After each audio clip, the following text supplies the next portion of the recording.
Assalamualaikum warahmatullahi wabarakatuh.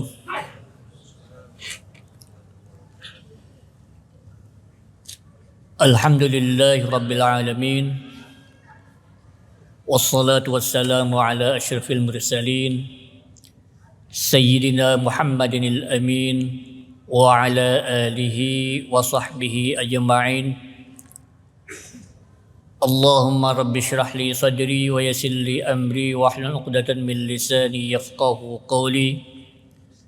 Subhanaka la ilma lana illa ma 'allamtana innaka antal alimul hakim. Shadaqallahul azim. Jemaah yang berbahagia, alhamdulillah berkat qudrat dan inayah Allah Subhanahu wa taala, kita sekalian masih diberi kesempatan untuk menikmati hidup ini sampai bulan Ramadan tahun ini. Banyak di antara saudara-saudara kita, kawan-kawan kita, orang tua kita, bahkan anak-anak kita yang pada bulan Ramadan tahun kemarin masih berkumpul dengan kita, pada bulan Ramadan tahun ini sudah mendahului kita menghadap kepada Allah Subhanahu wa taala. Alhamdulillah, kita masih diberi kesempatan untuk menikmati bulan Ramadan tahun ini. Inilah yang betul-betul harus kita syukuri kepada Allah Subhanahu wa taala. Ibu bapak jemaah yang berbahagia, mengapa Allah Subhanahu wa taala memerintahkan kepada kita untuk puasa pada bulan Ramadan? Jawabannya tiada lain, agar supaya kita hidup benar dan hidup lurus. Menurut bahasa Al-Quran, la'allakum tattaqun, agar supaya kalian menjadi orang yang takwa. Kita sudah hafal semua dan banyak dibacakan. Ya ayyuhalladzina amanu kutiba alaikumusiyam kama kutiba alal ladzina min qablikum. Tujuannya adalah la'allakum tattaqun. Menurut bahasa sederhana, agar supaya kita hidup benar dan hidup lurus. Bagaimana caranya agar supaya kita di dalam hidup ini benar dan lurus? Maka pada bulan Ramadan ini kita dilatih oleh Allah Subhanahu wa taala dengan berbagai-bagai latihan. Sekurang-kurangnya, kata Syekh Ahmad Mustafa Al-Maraghi, ada 5 latihan pada puasa bulan Ramadan ini. Yang pertama, ta'widul khasyah fi sidri wal alaniyah. Kita dilatih pada bulan Ramadan ini untuk membiasakan diri mempunyai rasa takut kepada Allah Subhanahu wa taala, baik sedang menyendiri maupun banyak orang.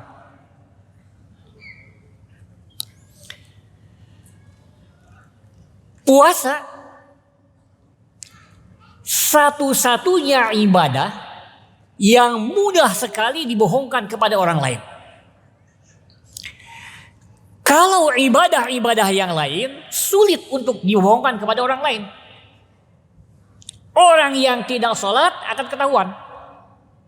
Orang yang tidak zakat akan ketahuan. Orang kaya yang tidak naik haji akan ketahuan.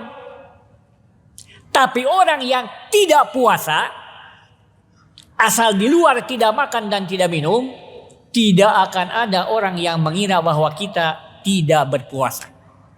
Umpamanya, kita di rumah sendirian, pintu dikunci, kemudian makan dan minum sekenyang-kenyangnya, lalu keluar rumah, tidak makan dan tidak minum, tidak akan ada orang yang mengira bahwa kita tidak puasa.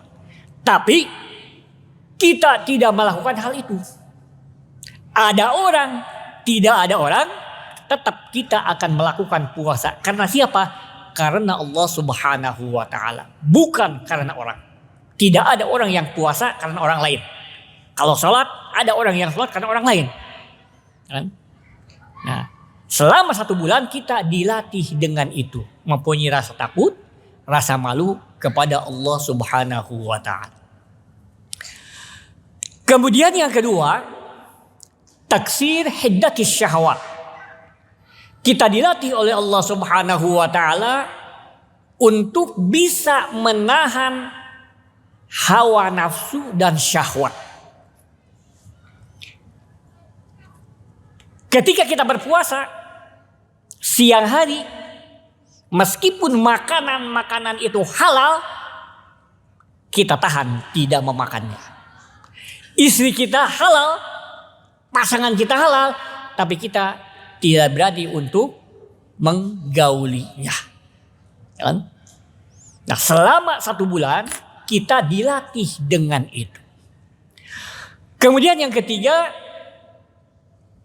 at-ta'wid 'ala syafaqah war rahmah. Kita dilatih untuk mempunyai rasa kasih sayang kepada orang lain. Orang yang berpuasa pasti lapar. Kenapa? Karena tidak makan dari pagi sampai dengan sore. Kita mah lapar itu hanya 1 bulan. Bahkan hanya siang hari saja. Tapi ada saudara-saudara kita, kawan-kawan kita yang laparnya itu seumur-umur. Karena ada orang yang rezekinya itu diluaskan oleh Allah, dan ada orang yang rezekinya itu dibatasi oleh Allah. Fa ammal insanu idza mabtalahu fa akramahu wa na'amah fa yaqulu rabbi akraman. Dia dimudahkan rezekinya oleh Allah. Wa amma idza mabtalahu fa qadara alaihi rizquh fa yaqulu rabbi ahanan. Dibatasi rezekinya oleh Allah. Nah, Rasulullah sallallahu alaihi wasallam adalah orang yang paling dermawan. Kata Siti Aisyah, karena Rasulullah sallallahu alaihi wasallam ajwadan nas. Rasulullah orang yang paling dermawan. Wa kana ajwadu ma yakun fi Ramadan, dan beliau paling dermawan pada bulan Ramadan. Nah, zakat fitrah itu simbol daripada kasih sayang kepada orang-orang yang rezekinya dibatasi oleh Allah Subhanahu wa taala. Kemudian yang keempat, at-ta'wid 'ala musawah. Kita dilatih oleh Allah Subhanahu wa taala untuk mempunyai rasa kesetaraan, kesamaan, kesederajatan. Puasa diwajibkan kepada semua orang yang beriman. Tidak pilih bulu. Laki-laki, perempuan, tua, muda, kaya, miskin, pejabat, rakyat jelata. Semuanya diwajibkan sama. Yang paling mulia adalah inna akramakum indallahi atqakum. Orang yang paling mulia adalah orang yang paling takwa, yang benar melakukan puasanya dan beramal yang baik. Itulah yang paling mulia menurut pandangan Allah Subhanahu wa ta'ala. Kemudian yang terakhir, at-ta'wid 'ala nizam. Kita dilatih untuk hidup disiplin dan teratur. Ketika fajar terbit, imsak, semua orang serempak. Nahan dari makan dan minum. Ketika matahari terbenam, semua serempak. Makan dan minum. Bahkan di dalam mazhab Syafi'i, makruh salat maghrib dulu, baru puasa, baru buka. Harus buka dulu, baru sholat. Nah, itu simbol daripada disiplin. Nah, selama bulan puasa kita dilatih minimal dengan 5 hal tersebut. Pada umumnya berhasil. Pertanyaannya, kapan kita mempraktekkan hasil latihan itu? Karena pada bulan Ramadan itu, pada bulan puasa itu sifatnya latihan. Kapan kita mempraktekannya? Kita mempraktekannya itu 11 bulan berikutnya. Dari bulan Syawal sampai dengan bulan Sya'ban. Ketika bulan puasa kita tidak berani makan dan minum siang hari, padahal makanan itu halal, minuman itu halal. Pada selain bulan Ramadan, yang halal masih silahkan makan, silahkan minum. Tapi yang haram janganlah. Yang halal saja kita tahan, tidak memakan dan tidak minumnya, masa yang haram kita tidak tahan. Nah, pada 11 bulan berikutnya kita mempunyai rasa takut dan malu kepada Allah Subhanahu wa taala. Itu diantaranya hikmat atau nilai daripada puasa bulan Ramadan.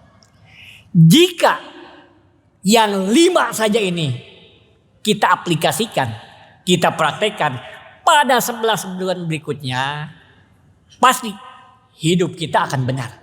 Hidup kita akan lurus. Individu, pribadi akan benar, keluarga akan beres. Jika individu beres, keluarga pasti beres. Jika masing-masing keluarga beres, masyarakat pasti beres. Jika masyarakat beres, rakyat semuanya bakal beres. Jika rakyat semuanya beres, negara paling beres. Pasti beres. Nah, dia yang 5 hal itu kita laksanakan, insya Allah hidup kita akan beres dan lurus. Itulah makna atau isi dari kandungan la'allakum tattaqun. Mudah-mudahan kita sekalian oleh Allah Subhanahu wa taala diberi panjang umur sehingga kita sekalian bisa melaksanakan ibadah puasa pada bulan Ramadan ini sampai akhir. Bahkan mudah-mudahan kita sekalian disampaikan lagi pada bulan Ramadan tahun yang akan datang. Lebih dari itu, mari kita sama-sama mempraktekkan nilai-nilai puasa bulan Ramadan pada kehidupan kita sehari-hari. Mudah-mudahan ada manfaatnya. Assalamualaikum warahmatullahi wabarakatuh.